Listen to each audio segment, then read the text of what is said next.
माघ मास चौथ व्रत कथा। एक साहूकार और एक साहूकारनी थे।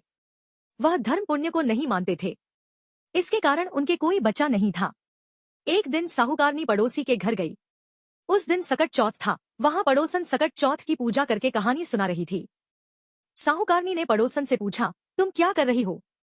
तब पड़ोसन बोली कि आज चौथ का व्रत है, इसलिए कहानी सुना रही हूँ।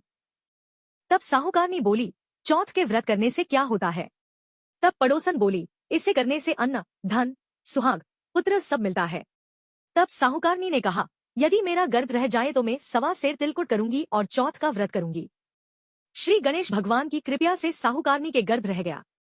तो वह बोली कि मेरे लड़का हो जाए तो मैं 2.5 सेर तिलकुट करूंगी। कुछ दिन बाद उसके लड़का हो गया तो वह बोली कि हे चौथ माता, मेरे बेटे का विवाह हो जाएगा तो 5.25 सेर का तिलकुट करूंगी। कुछ वर्षों बाद उसके बेटे का विवाह तय हो गया और उसका बेटा विवाह करने चला गया, लेकिन उस साहूकारनी ने तिलकुट नहीं किया। इस कारण से चौथ माता क्रोधित हो गई और उन्होंने फेरों से उसके बेटे को उठाकर पीपल के पेड़ पर बिठा दिया। सभी वर को खोजने लगे पर वो नहीं मिला। हताश होकर सारे लोग अपने अपने घर को लौट गए।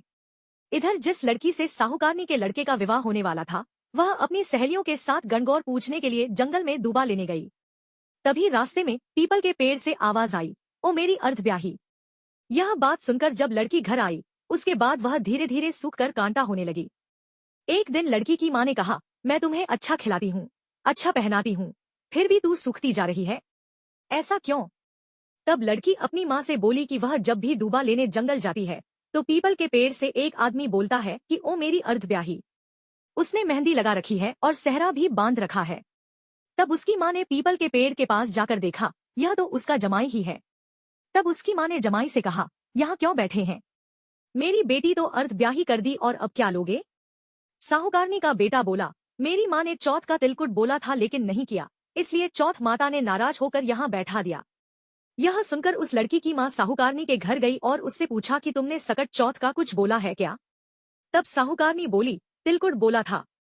उसके बाद साहूकारनी बोली, मेरा बेटा घर आ जाए तो 2.5 मन का तिलकुट करूंगी। इससे श्री गणेश भगवान प्रसन्न हो गए और उसके बेटे को फेरों में लाकर बैठा दिया।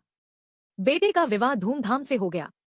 जब साहूकारनी के बेटा एवं बहू घर आ गए तब साहूकारनी ने 2.5 मन तिलकुट किया और बोली, है चौथ माता, आपके आशीर्वाद से मेरे बेटा बहू घर आए हैं, जिससे मैं हमेशा तिलकुट करके व्रत करूंगी। इसके बाद सारे नगर वासियों ने तिलकुट के साथ सकट व्रत करना प्रारंभ कर दिया। हे सकट चौथ, जिस तरह साहूकारनी को बेटे बहू से मिलवाया वैसे ही हम सबको मिलवाना। इस कथा को कहने सुनने वालों का भला करना। बोलो सकट चौथ की जय। श्री गणेश भगवान की जय।